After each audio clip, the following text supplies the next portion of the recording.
Welcome right back to A&M in the AM, episode 22. I'm back here with my buddy Mort. Unfortunately, we're virtual today, I'm so glowing. he can't give me my $10 in person for me winning the fantasy baseball Never planned on it. championship.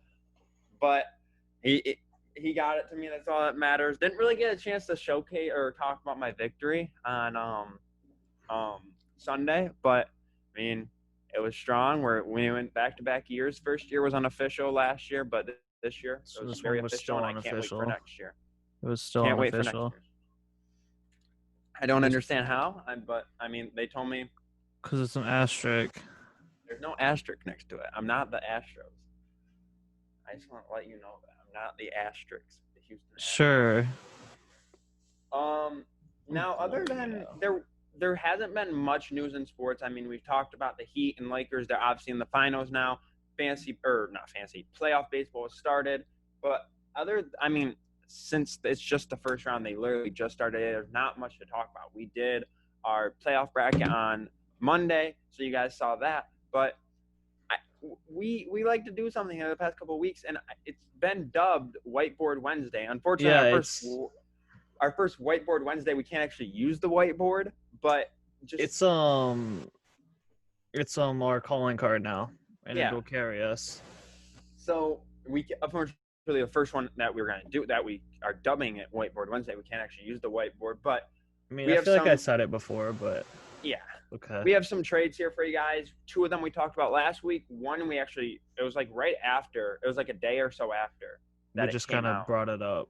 Yeah, it was reported by our friend Neckbeard, and the random chick from Instagram she reported it herself. Yeah. So we'll get into that trade first, actually. So our first trade is Cat leaving Minnesota.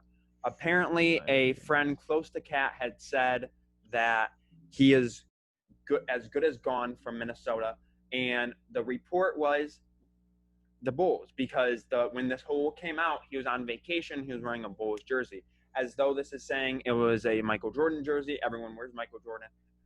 Say what you want, but our first trade was Cat to the Bulls, and I'll let you kind of take it over because you kind of started this by yourself, and then I chimed in on it. So I did it because I was just trying to, as our usual, make up some players to toss in, and so I just messed around and it worked. I mean, and then we changed it a little bit, but as you and I talked about, well, actually, I'll say the Bulls first. James Johnson's a dump. I guess to clarify, we have two trades here that possible that Cat could go. One more realistic than the other, but James Johnson is involved in both because he's going to be a salary dump for Minnesota if they make any trades this offseason. He's going to be a must trade in any trades for them. So they're getting James Johnson just to sit there and look pretty, and They bought out. Yeah. And they get Thomas Satoransky, which how we talked about was a very serviceable point guard this year for the Bulls, even though they didn't do very well. He put up 9, 4, or 10, 4, and 5.5. And I mean, you can't ask for more from a 6'7" point guard. Yeah, he did what he needed to do for a bad team. So I personally think he's not a bad player then. And he could kind of help them transition into the actually D'Lo starting at point guard, or if they go a different direction, and reports have said they might draft LaMelo, but then other reports came out and said they're scared to make that first pick because they don't want to mess it up. And I've been preaching it, from me and Moore have both been preaching it. They want Obi. If they take Obi first overall, they're going to get hate for it. They're going to get crap. So they need to trade back. While it might actually be one of the safer picks, they don't want to do it, or at least people don't want to see them do it. It's a safer pick, and I think it's a safer pick at 7. But okay, we'll continue with this. And who they got second going to? They got Otto Porter. If we're dumping James Johnson, we're dumping Otto Porter back. Mm-hmm. They're both just dumpster shoots because he's also on a player option, so he's a whatever. Yeah. I mean, I feel like he would actually go there and decently play a little bit. And it gives Minnesota a small forward that they. I feel like he was decent with. Was he with the Hawks before? No, the Wizards. Him and who's with the Hawks? That Him must and be the Kelly other Oubre, one. Jabari Parker. You're probably thinking No, it's the other guy. It's Evan Turner. That's who it is. Evan Turner. Yes. The other one that the Timberwolves also have. Yeah. So he's going there with his player option, dumping back. We didn't originally have Wendell Carter in there, but you and I talked about it, and it kind of made sense to ship him off if you're getting Cat. I suggested Wendell Carter there because they have Daniel Gafford on their bench. They're very high on Daniel Gafford, and I feel like him being behind Cat would give him a little bit more experience, and I feel like Wendell Carter being there would just be kind of like a blockage. And they've tried the Wendell Carter experience. It hasn't worked. Bringing Cat would give them a chance to ship him off and then have Daniel Gafford go up there, and I just feel like it would be a perfect situation. Because I originally had Luke Cornett in there to giggle with. Then we had discussed that Wendell would be better because then he's still starting, and they have the replacements on the Bulls. And then they get the 4th pick from the Bulls. Obviously. Since of course, like, everybody apparently thinks like Cat holds this high value for doing nothing. But they get 2 first rounders, like the 2022 first round, but they also get the Grizzlies 2nd round just as a giggle throw in, like make everybody feel better. And I feel like if this trade becomes realistic, if they hold that first pick still, I think they do go LaMelo, and then I think they do go Obi Toppin at 4. It's the most realistic situation for them because then they're rolling with a starting lineup of LaMelo, D'Lo, or it would probably be D'Lo, LaMelo, Otto Porter, Obi, and then Wendell Carter. And I feel that's a decent lineup for them. I mean, it's not bad whatsoever. A fire take real quick, okay? Okay. If they take LaMelo, low-key just shipping D'Lo out. D'Lo's getting tossed around at the league then. Maybe. Because then you have a Koji there to start.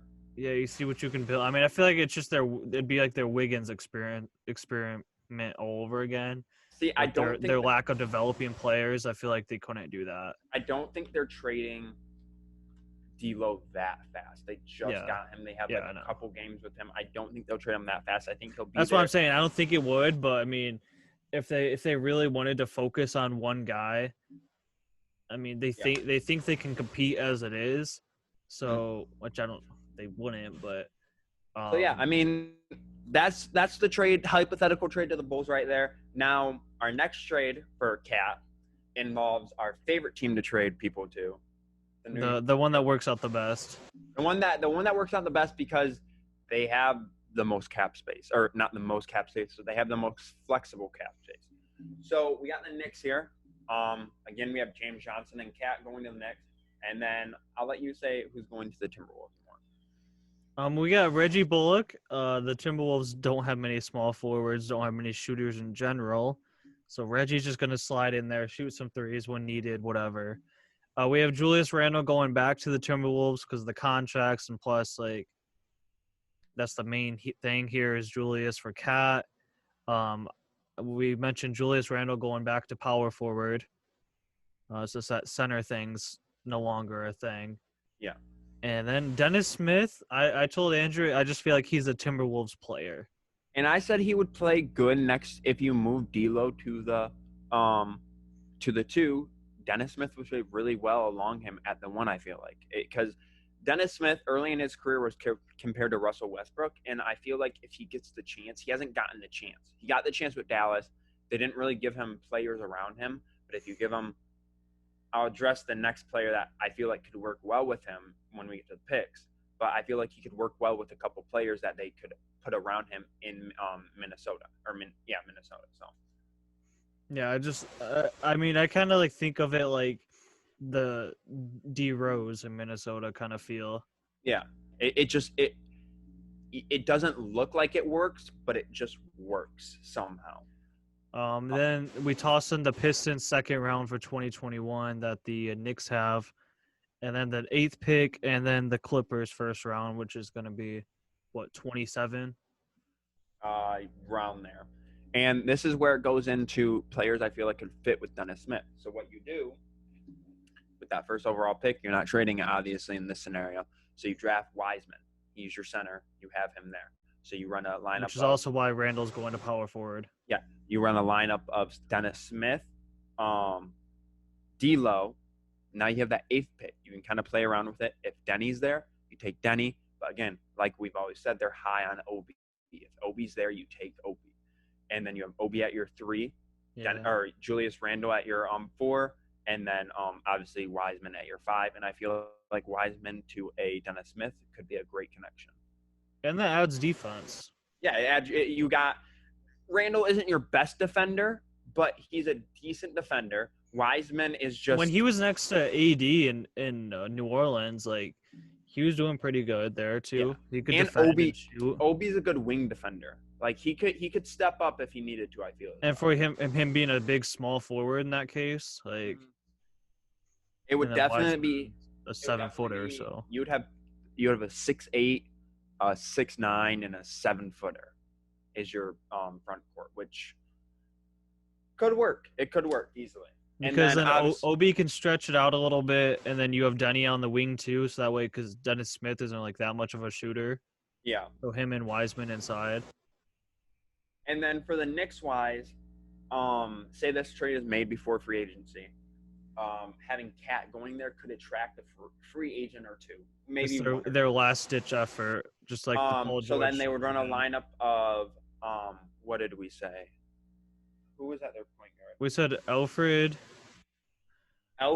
and then RJ, and then Kevin Knox at the 3, and then they would move Cat to power forward and have Mitchell Robinson at center. And I feel like moving Cat to power forward would allow him to expand the floor a little bit and work a lot, score a lot more points for him. I feel like it would be. It was because when we were talking about it, I had mentioned, I was like, well, why are they still getting Cat when they can barely play Mitchell Robinson? I was like, wait, just move Cat there since he's a shooter, he can't play defense. Yeah. And let Mitchell Robinson be at center. And then that would be a mismatch. You'd have to play a big guy at your power forward, and you'd get like. Yeah. So that I mean, like it's kind of if you're thinking like the Sixers kind of way again, with their Horford and Embiid. Yeah. But like I said, I don't know how Cat would fare against power forwards, especially like small power forwards, keeping up with them. But I mean, he's a pretty decently fast guy, so I feel like I don't know. It would be interesting. I guess you did see how Mo Wagner did against him though. So yeah, Mo tore him up. So. But yeah, so that's that trade scenario for Cat. Cat, I don't know if he's as good as Gone. I feel like Minnesota needs to do something. They can't just keep going with how they're doing this. And I have the right to say it. Pistons suck. So I was gonna say they're like the Pistons. They're sucking mediocrity. Yeah, they're not even mediocrity, because at least the Pistons made the playoffs, even though it's in the East. Whatever. It's just like you need to do something. You need to make a drastic change, and that goes right into our next scenario here. That we got notified live last episode. Which I said during it, I was joking about it because I had been hearing about it. Then ESPN sent it out, and then I was like, okay, now we have to mention it. And just like the Timberwolves, I feel like the Pistons have to do something to blow it up. Same with the Rockets. They just have to do something to blow it up. What they're doing is working for the Rockets, but it's not. They're not getting that next level that they want. And it's like the Jordan thing. They're making the playoffs, getting bounced. Not making. Do I feel like this could work? Maybe. So what would happen is Westbrook would come to the Pistons along with a 2023 first-round pick, top 3 protected. And what that does, Westbrook's on a 3-year contract. As soon as his contract's up, this pick would be available. So it kind of gives us 3 years to have a Westbrook experience. And then I'll let you take away the Pistons side of the trade. That's what you were talking about. You mean the Rockets? The Rockets. Who they would get. I'm sorry. Yeah, with the Blake and then Galloway and Svi, they're adding.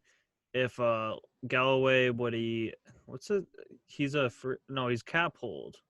Yeah, he's a cap hold because he's a free agent. Because the free agent. So I mean, so it'd be a sign. It's a sign and trade to send him as like a backup point guard, shooting guard kind of thing, which they have small guards like that can shoot off the bench, and they have that real small guy. Oh, Chris Clemens. Yeah, I think that's his name. He's like top 5 in college scoring. Yeah. So They have him, and then they have Macklemore still, and someone else. But we had mentioned that Harding would probably go back to power forward, and they would have to get either Rivers back or sign somebody else because Rivers is also a free agent. But if not, then I guess you have Langston Galloway. But I mean, it's not really ideal as the backup point guard. And And then maybe Speedy has another shooter off the bench. If they, I mean, without D'Antoni being there, even though they'd still like um, go with the shooters, but well, I feel like if this trade's made, it's after a new coach is there, and then getting there because I feel like they're going to blow up most of what they have. They're going to try to get rid of their shooters, trade them around, get more kind of ball dominant guys, or not ball dominant, get more paint protector type guys, kind of change their team to evolve how the NBA is now and not just shooters. Shooters and isn't going to win you. Like we had said, they'd be looking at like Harden at point guard,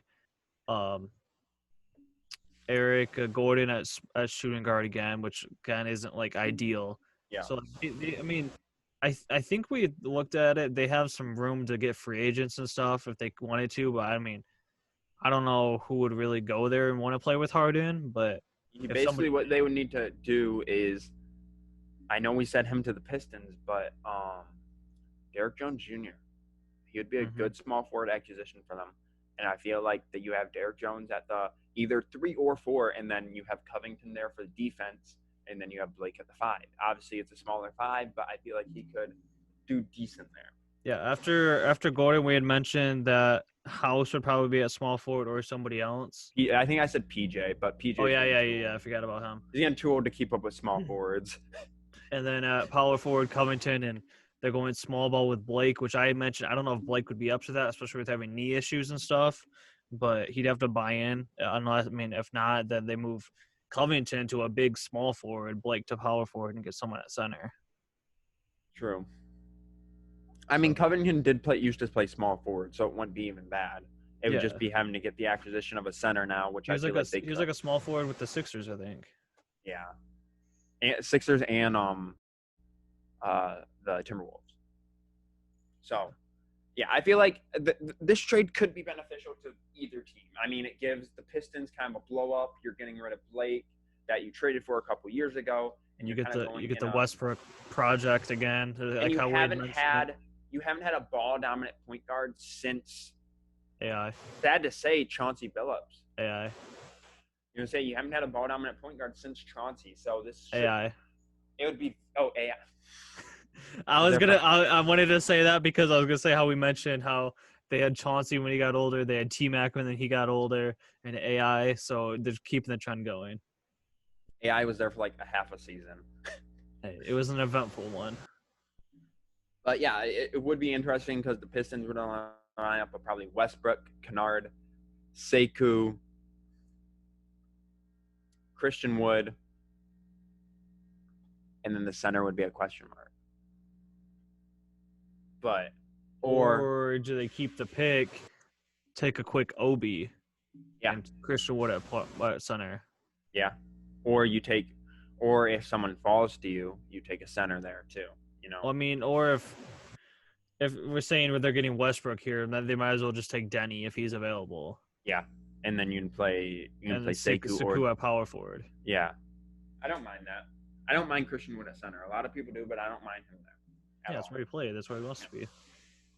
Okay, so to our next one, we also mentioned this was not really a branch off. We kind of just like joked about it and said, "Oh, we'll do that too." But it actually makes sense. And we talked about a Sixers trade last week, and this was also another. This was before the Cat stuff. This was before the Cat stuff, and this makes sense that they want to get rid of him. The trade necessarily is kind of just like, It's kind of all over the place on what things could be moved. So we got the Sixers and the Warriors here, and we got Al Horford leaving town and going to the Warriors. And I mean, I feel like it could work for the Warriors. It gives them a center again, and a center that can stretch the floor. I mean, and he has decent defense. And then obviously they're getting Mike Scott there as kind of like a salary dump. And then they're also getting a 2020 second round pick and a 2020 first round pick from Oklahoma City, which would be a later pick, and that's to sweeten the deal on what the 76ers are getting. And realistic, I mean, really, I mean, it is Horford, and they are giving up Wiggins, but with the way that the Warriors can develop guys, that Thunder pick wouldn't be that bad. Yeah, it wouldn't be bad at all. And I mean, I feel like the Thunder pick wouldn't play for a year or two, maybe even 3. So, yeah. And then the 76ers, obviously, they're getting Wiggins, and they're getting a 2021 second-round pick. I just threw that in there because I felt like the Sixers were giving up too much and not getting enough in return. Which, so. I mean, we were kind of looking, the Warriors didn't have that many picks to give up, so they're just dumping off the whole D'Lo trade in general. Yeah. And basically how Wiggins fits into that lineup, it's a big question mark because for the first time in his career, he's not going to be a 2 or 3 or a 1, 2 or 3 option. He's the 5th. He's going to be 4th or 5th, and that's something he's going to have to adjust to. And I mean, he plays like a 5th option as it is. He's a bot. You're going to have Ben Simmons at the 1, Josh Richardson, or Matisse Thybulle. If they want to go Josh off the bench and have Matisse start for the defense, and then they'll just be defensive like overloaded. But you could have Josh or Matisse start at that 2 spot, Wiggins at the 3, move Tobias to the 4 where he kind of flourished. He flourished at that 4 spot, I feel as though. Mm-hmm. And then you have Embiid at the 5. And I don't think that's a lot more scary than it was with Horford. Yeah. It honestly, it's like retrying the Jimmy Butler situation with a Walmart Jimmy Butler. A Walmart bottom shelf Jimmy Butler, and all the way in the back. A little better. I feel like maybe a little better scorer Jimmy Butler if he actually can play how he did, But maybe. And then obviously for the Warriors, you have Curry, Thompson. Now their small forward was a little bit of a question mark. We said Damian Lee. I feel like they always just pick up a random small forward. So I feel like somebody random could play there, obviously. And then you have Eric Pascal, or even they play Draymond at the 3. I didn't even think about that. They play Draymond at the 3, Eric Pascal at the 4, and then Horford at the 5. Yeah. I didn't think about that. It feels kind of icky to me, though. Yeah, I know. Like when you see it, it's like, Thinking about Donkey playing small forward and how their offense wouldn't be moving is very bad. The bad thing about it is Donkey can't shoot how he once did.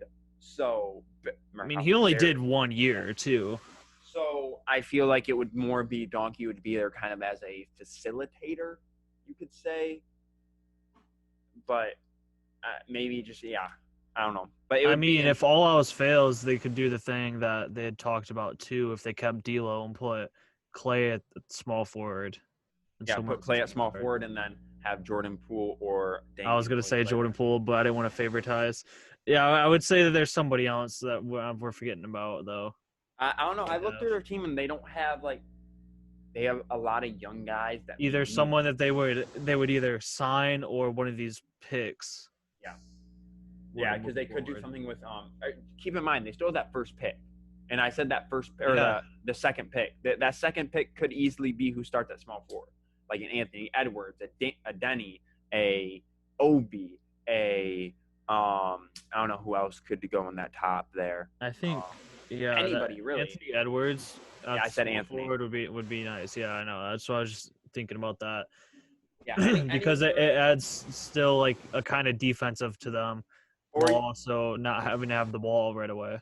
Or you get a point guard that can be transitioned into a shooting guard, and then you play Clay at the 3, and Clay has good defense. He could lock up any small forward, I feel as though. Yeah, but I mean, coming back from an injury, that's why I was just thinking if they'd want to move him to small forward right away. You're right. Yeah. But I feel like if they were to do a trade like this, they would definitely have to get a Denny or a Obi to play at that 3 spot. And I feel like a Denny would fit into their mold perfectly. He's a shooter. Yeah, I do too. I would say Denny or who who we just said before. Anthony Edwards. Yeah, Anthony Edwards. Yeah, Unless Anthony they Edwards trade it down. He would bring them defense, and he's young. Yeah, which is what I was thinking. Like, especially he'd be ready to take over with Steph's not getting any younger. Clay's coming back from injury, and he's not getting any younger. So it just adds and then you're adding a 30-plus-year-old Horford. Yeah, they have Pascal, JP, Edwards coming up. Kai Bowman's still young. I mean, you got a lot of good young guys there that could easily develop into maybe not a premier team. And Marquise Chris go off for them last year, and he's still like 23. Yeah, that's a very underrated player on their team, I feel. Oh, yeah. Very underrated. That's what I was saying the whole time, that Marquise Chris was like, besides Pascal, I mean, Pascal kind of slowed down, but Marquise Chris was kind of like their diamond. Yeah, you have last year. You have a front court of Pascal and Marquise Chris. I mean, pretty deadly. Maybe not defensive-wise, but pretty deadly. They showed some stuff. I mean, Pascal's decent at defending. So yeah, Marquise Chris was showing he could rebound with the best of them a little bit and play some defense last year. And then obviously you have right there you play Jordan Poole at the 1, Damian Lee at the 2, Anthony Edwards at the 3, Pascal at the 4, Chris at the 5. Yeah, I mean, but I feel like something else would happen before then. They'd get another big name. Well, obviously, and they have this first-round pick that they would be acquiring this year. Because this draft is pretty deep, I feel as though. One of the deeper drafts we've seen in a while. I'm happy you said Poole and not me as like a favoritism thing. It's just like I think we're saying that thinking about what he could become, especially for the Warriors, just like what he has, like the ability to become, and he's in the right system to become it. He's very young, too. He is, 20? Like 21, maybe. 21, yeah. He's very young. So he could definitely develop into something good there, I feel as though. So I think that's all we got for Whiteboard Wednesday. Even though we didn't have our whiteboard, have it back next week for you guys. I mean, I can pull up the whiteboard if you want. Yeah, it's just somewhat of a whiteboard. So yeah, obviously MLB playoffs going on right now, and then NBA finals are going to be concluding over the next week or two. When do they start? Wednesday. So yeah, NBA finals. There'll be is there a day in between each game? I'm sure, yeah. So yeah. So over the next week and a half, we'll see that play out. Should be a good matchup, and obviously we have our first round wild card matchups right now in baseball. Giolito is pitching perfect through 5 innings. Probably not. Was it perfect? I was kind of looking through at it. Luzardo got knocked out in like the 2nd inning or something. So yeah, White Sox pitcher Giolito is perfect through 5 versus Oakland, and I mean, as everyone thought, Oakland.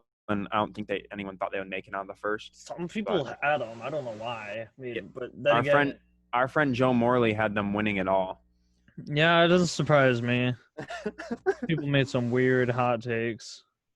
He had them and the Dodgers in the final in the World Series. Goodness gracious.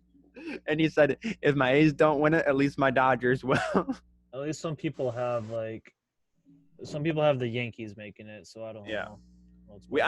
I feel like our matchup or our World Series was decent. Rays versus Padres. Rays versus Padres. It could honestly go either way there. I mean, it's kind of weird seeing the people that have the Twins and the Yankees in the World Series is kind of awkward just for bracket wise. It just looks weird. Yeah, I seen the Athletic had the Twins in the World Series. Yeah, I guess I watched a different Twins team than everybody else this year. They kind of, the Athletic, they didn't have my credibility before, but they definitely lost their credibility after they had the Twins in the World Series. Yeah, they never had credibility for me if they want to pay to read a 3-word article. So I'm happy Jeff left them. So Jeff deserved better. Yeah, Shams need to. Isn't Shams with them? Yeah. Yeah, Shams needs to leave them too. Giolito has faced 18 Oakland hitters and has retired 18. Mm-hmm. He's going very crazy right now. So that's developing, and well, obviously, when this comes out, Astros just tied the game. Let's go. Obviously, when this happen or when this goes out, he'll either have pitched a perfect game or Who knows? Springer to a sack fly to tie the game. There you go. What's the score of that game? 1-1. Okay, sounds like fun. But okay, I think that's all we got for you guys today. So thank you for watching. If you guys liked the video, subscribe or drop a like for us. Trying to get to 80 subscribers, so if you guys can help out there. And I swear you just said 8 and I almost laughed. No, I mean, I think we were past 8 on our first day at least. Barely. But yeah, Bud's Podcast episode 50 on Friday should be exciting there. I'll let you know now, it's going to be a little toxic. Oh gosh, yeah, I forgot about that. We're talking about fantasy football, and I personally have to voice my opinion about some teams in the league. So I think that's all we got for you guys. So thanks for watching, and see you next Wednesday with Whiteboard Wednesdays. Yo, shout out Andrew and MORT, bro.